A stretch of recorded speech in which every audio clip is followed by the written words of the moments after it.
Brett Allan here, chatting with the dynamic duo, Henry Nelson and Tim Blake Nelson. It's a pleasure to meet both of you. Thank you so much for your time today. It's great to meet you, man. Yeah, well, I'm very excited to talk to you about this fantastic film, Asleep in My Palm, which is in theaters on March 1st, digital March 19th, and then streaming April 19th. Henry, we'll start with you. How was this working on this fantastic film with your dad? I mean, it's so cool that in this business, you both are be able to work together. I mean, it's just a very cool experience.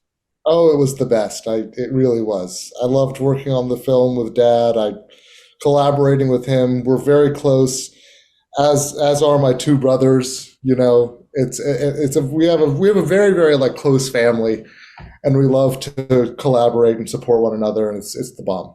Love it. Yeah. Tim, for you, working with your family, with your son, I mean, you've done so many phenomenal projects in your career, but to be able to work on this great film with your son and to have this organic experience together, how was that for you? I mean, you have to be like the proudest parent on the planet. It's very cool. It makes my heart warm as a dad, for sure.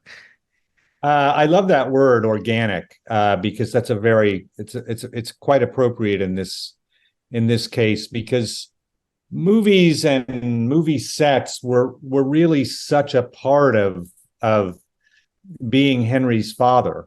One of the ways that we solved the time away that an actor spends from his family is that Henry would just go with me to movie sets.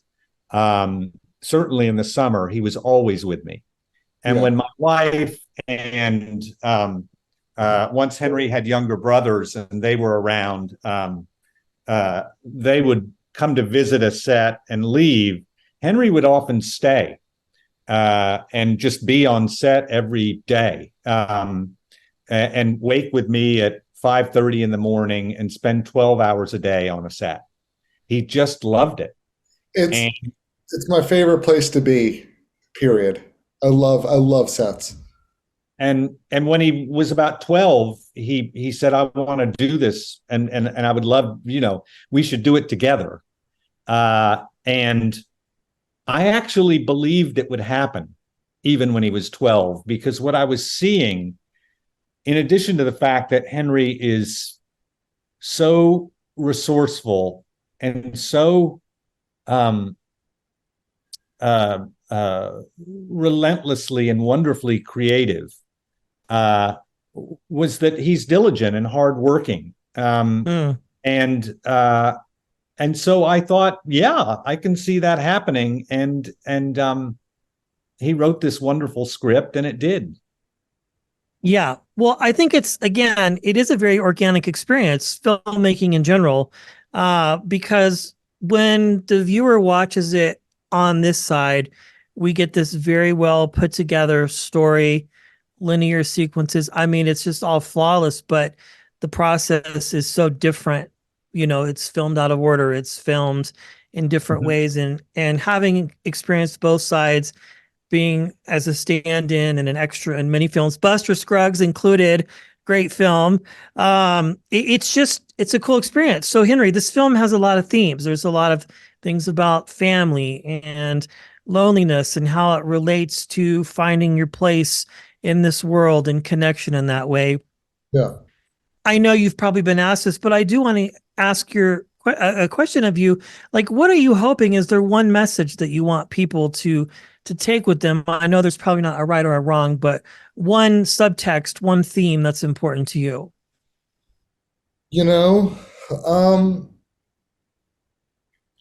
It's weird because, I wrote the movie to confront many vulnerabilities and many faults in myself.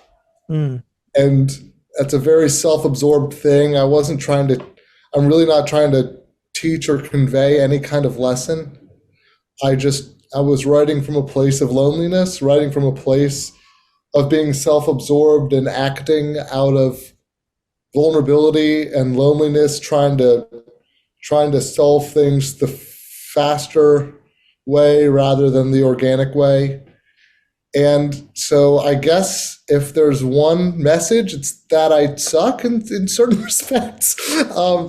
No, I think that something I was thinking about a lot is the power of loneliness in both, and how it dictates decisions in both the evident ways, the surface level ways, but then also some of the larger shapes in our life.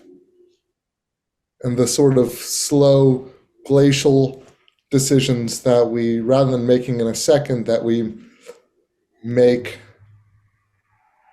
over many, many, many years. Yeah. Yeah. I love that. That's a good answer. Well, Tim, again, having worked on so many projects, and of course now you're working on this one, you're telling a great story. Throughout your career, you've played different characters, different genres. But for you, I mean, it was probably a no-brainer to work with your son. But generally speaking, when you're looking at projects to commit your time to at this stage of the game for you, is there one or two things that are absolutely necessary for you? Is it the writing? Is it the cast? Or is it just an overall experience that you're looking for as you continue to create these characters that you've created over time? I'd say it's probably 3 or 4 factors. First and foremost is, does the director, and in these sorts of movies, it's a writer-director usually, have a singular vision that is all his, her, or their own. To the extent that there could be no other director for the material than this person, because they understand it better than anyone else, and their take on it is going to be the most impactful way of realizing it. So the iteration of the movie itself is going to reflect the ideas that are in the script that interest me. And that was certainly the case with this. And I had watched Henry build this story. The second is, the character has to present a really interesting acting challenge. And then as an almost converse of that, I have to feel like I'm the right actor to meet that challenge. Because the worst thing that one can do is show up on a set and not come through for the director. Vision you believe. And then finally, you want to make sure that the director is going to be supported, not only by a budget, but by producers who, instead of interfering, are going to help and facilitate. And in this case, I said, I'm going to be the producer. And then, we got financiers, the Potsy Ponzaroli and Shannon Houchins, with whom I'd made this movie, Old Henry, who knew Henry, my Henry, because he'd worked in the art department on that movie. And they financed this in a healthy enough way for us to be able to realize it, and for Henry to do what he needed to do. So that's those are the criteria. I love it. Well, this is a family affair, and it's great watching this movie, and I can't wait for other people to watch it. Henry, for you, a question. It's a fun one, but having grown up in this world that your dad is a part of and going to sets and seeing him act, do you have a favorite project of your dad's? Not to put you on the spot or lead the witness, or is there anything that you can recall or that stands out to you that really just was like, man, Dad killed it in this project? Yes. Would you like me? I've got a couple ways I can answer that.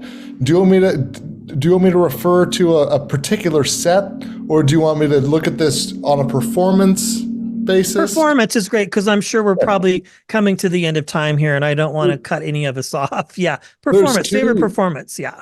So I'm not gonna do the obvious ones because obviously Right. I mean, the ones that are on the nose, like, okay, but fair enough. there's two movies that dad's in that are really special to me, and I think not only is he fantastic and different and wowed me, but also the movies are really poignant and really, really interesting, and I think overlooked. And the first one is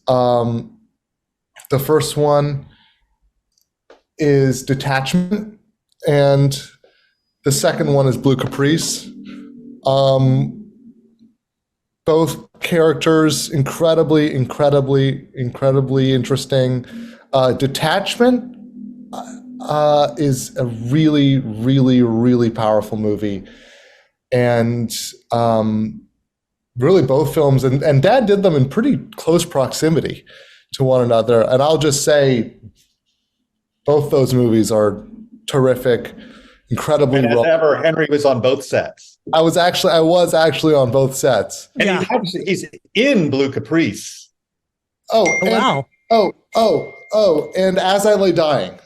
Yeah, that's a given. That's for sure. Well, thank you both. This has been an honor, Henry, Tim. Congratulations on this one, and thank you so much for your time. Thanks for talking to us. Absolutely. Have a wonderful day, both of you. Cheers. Bye. Bye.